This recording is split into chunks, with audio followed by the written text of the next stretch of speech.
தமிழ்நாட்டில் பிறக்கக்கூடிய அனைத்து குழந்தைங்களுக்கும் அந்த தங்க மோதிர திட்டம், தாய்மாமன் தங்க மோதிர திட்டம் அப்படின்னு சொன்னாரு. ஆனா இன்னைக்கு பட்ஜெட்ல அரசு மருத்துவமனையில பிறக்கக்கூடிய குழந்தைங்களுக்கு மட்டும்தான் இந்த திட்டம் அப்படின்னு அறிவிச்சிருக்கிறாங்க. கொடுத்த வாக்குறுதிகளை நிறைவேற்றுற மாதிரி பட்ஜெட்ல எந்த திட்டமும் எந்த அறிவிப்பும் இல்லை. அனைத்து திட்டங்களும் எங்களுடைய தலைவர் திராவிட மாடல் ஆட்சியில் எங்களுடைய தலைவர் திரு முத்துவேல் கருணாநிதி ஸ்டாலின் அவர்கள் அறிவிச்ச செயல்படுத்திய திட்டங்களை தான் இன்னைக்கு பேரை மாத்திருக்கிறாங்க. இதுல இன்னொரு சிறப்பு, இந்த அரசுக்கு நன்றி சொல்லணும். என்னன்னா, ஒவ்வொரு துறையை பத்தி பேசும்போது நிதியமைச்சர் பேசும்போதும் அவர் குறிப்பிட்டு பேசுறாரு. பட்ஜெட்ல இடம்பெற்றிருக்கு. இந்தியாவிலேயே நம்முடைய தமிழ்நாடு முன்னணி மாநிலமா இருக்கு அப்படின்னு ரொம்ப மகிழ்ச்சியா பெருமையோட சொல்றாரு. திராவிட முன்னேற்ற கழகத்துடைய சாதனைகள் எல்லாம் இப்போவாச்சும் ஒத்துக்கிட்டாரு அப்படிங்கிறதுக்கு நாங்க எங்களுடைய நன்றியை இந்த அரசுக்கு, நிதியமைச்சருக்கும் முதலமைச்சருக்கும் தெரிவிச்சுக்கிறோம். அதே மாதிரி அண்ணல் அம்பேத்கர் தொழில் முன்னோடிகள் திட்டம், அண்ணல் அம்பேத்கர் அயலக கல்வி உதவி திட்டம், அயோத்திதாசர் ஆதிதிராவிடர் வாழ்விட மேம்பாட்டு திட்டம், ஒலிம்பிக் சிறப்பு மையங்கள்னு எல்லாமே எங்களுடைய திராவிட மாடல் அரசுல செயல்படுத்தப்பட்ட திட்டங்கள் தான். வெறும் பேரை மட்டும், அவங்களுடைய கட்சி பேரை வெற்றி வெற்றின்னு எல்லா திட்டத்துக்கு மேலேயும் ஸ்டிக்கர் ஒட்டியிருக்கிறாங்க. அன்பு சோலைன்னு நாங்க கொண்டு வந்த திட்டத்துக்கு அது பேரை மாத்தி இன்னைக்கு முதியோர் பொழுதுபோக்கு மையங்கள்னு பேரை மாத்திருக்கிறாங்க. நாங்க எங்களுடைய தலைவர் ஆட்சியில் கொடுக்கப்பட்ட லேப்டாப் திட்டம் உங்களுக்கு தெரியும், உலகம் உங்கள் கையில் அப்படின்னு அந்த திட்டத்துக்கு எங்க தலைவர் பேர் வச்சு கடந்த ஆண்டு 20,000 லேப்டாப் கொடுத்தோம். 20 லட்சம் அறிவிச்சோம், 10 லட்சம் மாணவர்களுக்கு கொடுத்தோம். அதை இன்னைக்கு பேரை மாத்தி வெற்றி மடிக்கணினி திட்டம் அப்படின்னு பேர் வச்சிருக்கிறாங்க. கலைஞர் கனவு இல்ல திட்டம், அதோட பேரை மாத்தி வெற்றி வீடு திட்டம் அப்படின்னு பேரை மாத்தி வச்சிருக்கிறாங்க. அதே மாதிரி மாடல் ஸ்கூல்ஸ், அது தகைசால் பள்ளிகள், அதோட பேரை மாத்திருக்கிறாங்க. முதல்வர் படைப்பாகங்கள் எங்களுடைய ஆட்சியில் கொண்டு வந்த திட்டம், அதை இன்னைக்கு டிஜிட்டல் நூலகம் அப்படின்னு பேர் மாத்திருக்கிறாங்க. அதுக்கும் பாத்தீங்கன்னா வெறும் 10 கோடி ரூபாய் தான் நிதி ஒதுக்கீடு செய்யப்பட்டிருக்கு. எங்களுடைய ஆட்சியில் கொண்டு வரப்பட்ட நன்னிலம் திட்டம், அதற்கு பேரை மாத்தி இன்னைக்கு மண்ணின் மகள் திட்டம் அப்படின்னு பேரை மாத்திருக்கிறாங்க.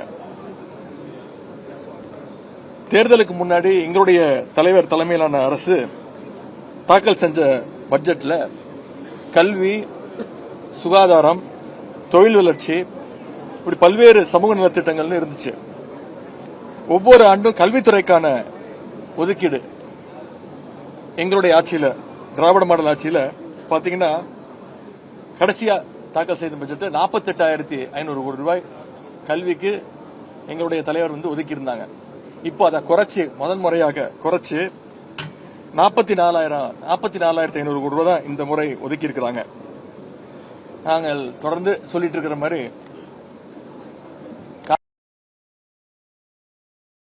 ஆடி 18 அன்னைக்கு கூட தண்ணி வராத ஒரு சூழலை இந்த அரசு ஏற்படுத்தி இருக்கு. நேற்று இந்த இந்து ஆங்கில பத்திரிகையில் ஒரு செய்தி வந்திருக்கு. கடந்த 50 வருடங்கள்ல இல்லாத அளவுக்கு இந்த ஜூலை மாசத்துல காவிரி நீர் வரத்து குறைவா இருக்குன்னு அந்த பத்திரிகையில செய்தி வெளியிட்டிருக்கிறாங்க.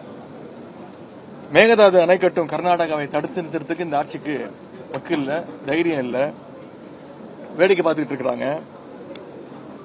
விவசாயிகள் தொடர்ந்து போராட்டம் பண்ணிட்டு இருக்காங்க. இந்த ஆட்சி அமைஞ்சதுல இருந்து இந்த 3 மாசமா யார் அதிகமா பாதிக்கப்பட்டிருக்காங்க பாத்தீங்கன்னா விவசாயிகள் தான் பாதிக்கப்பட்டிருக்காங்க. முழு பயிர்க்கடன் தள்ளுபடின்னு தேர்தல் வாக்குறுதி சொன்னாங்க.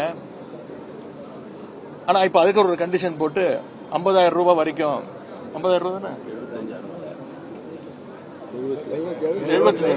75,000 அதையும் மாத்திருக்கிறாங்க. ஆனா அதையும் செயல்படுத்தல. முதல்ல 50,000 சொன்னாங்க, எதிர்ப்பு தெரிவிச்சோம், 75,000 ரூபாய் மாத்தினாங்க. அதையும் முழுமையா செயல்படுத்தல. தஞ்சாவூர்ல நேற்று முன்தினம் ஆர்ப்பாட்டம் நடந்துச்சு. அதில் நாங்கெல்லாம் கலந்துகிட்டு இந்த பிரச்சனைகள்லாம், விவசாயிகள் சந்திக்கக்கூடிய பிரச்சனைகள்லாம் அங்க பேசினேன்.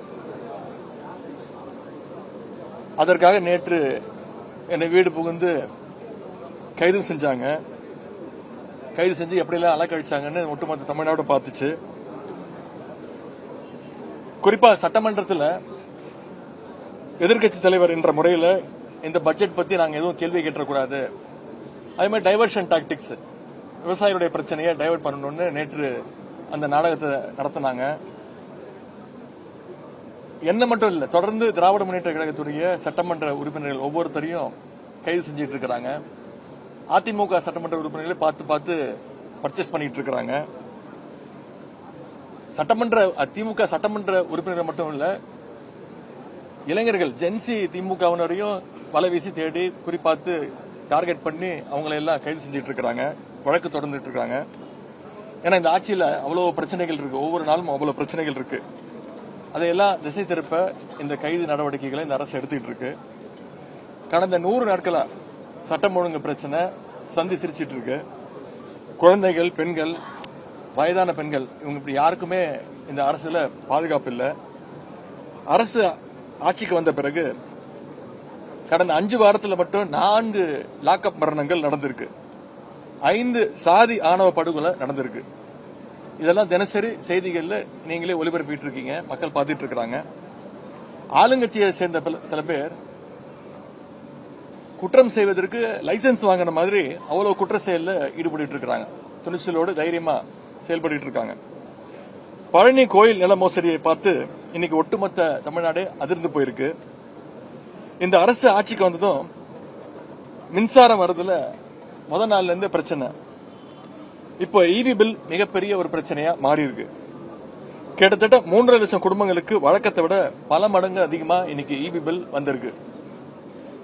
அமைச்சர்கள் அரசு பள்ளிகளுக்கு போய் அங்க இருக்கக்கூடிய மாணவர்கள் வெளில வர சொல்லி, இந்த கட்சியினுடைய பேரெல்லாம் கோஷம் போட சொல்லி மாணவர்கள் எல்லாம் வற்புறுத்தி அதை ரீல்ஸ் எடுத்து வீடியோ எடுத்து அதெல்லாம் போட்டு இந்த அரசு அமைச்சர்கள் அவங்களுடைய பணிகளை செஞ்சிட்டு இருக்கிறாங்க.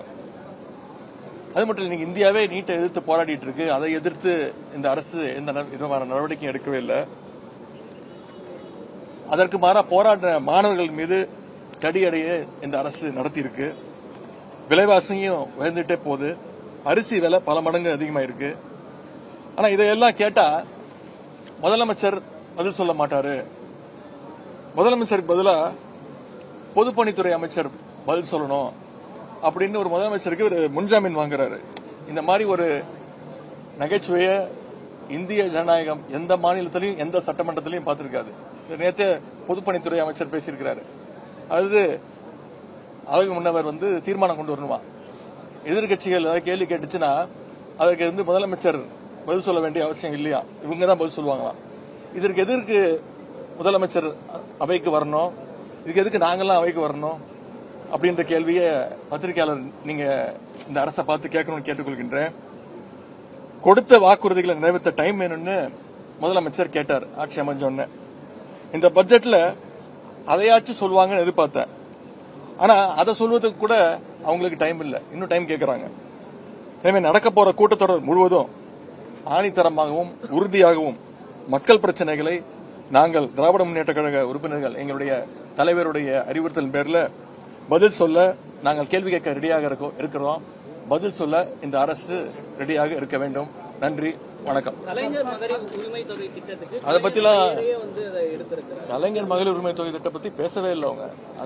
அதை உயர்த்தி கொடுக்கறேன்னு சொன்னாங்கல்ல, 2500 ரூபாய் உயர்த்தி கொடுப்போம்னு சொன்னாங்கல்ல, அதெல்லாம் இந்த பட்ஜெட் அதை பத்தி பேச வார்த்தை கூட அதை எப்ப அதுதான் சொல்றேனுங்க. வெறும் அவங்க மாற்றம் சொன்னாங்க இல்லைங்க, நாங்க தான் எல்லாருக்கும் மாற்றம் சொன்னாங்கல்ல, அவங்க சொன்ன மாற்றம் இதுதான். எல்லா திட்டங்களும் பேரை மாத்தி இருக்கிறாங்க, அவங்க சொன்ன ஒரே மாற்றம் இதுதான்.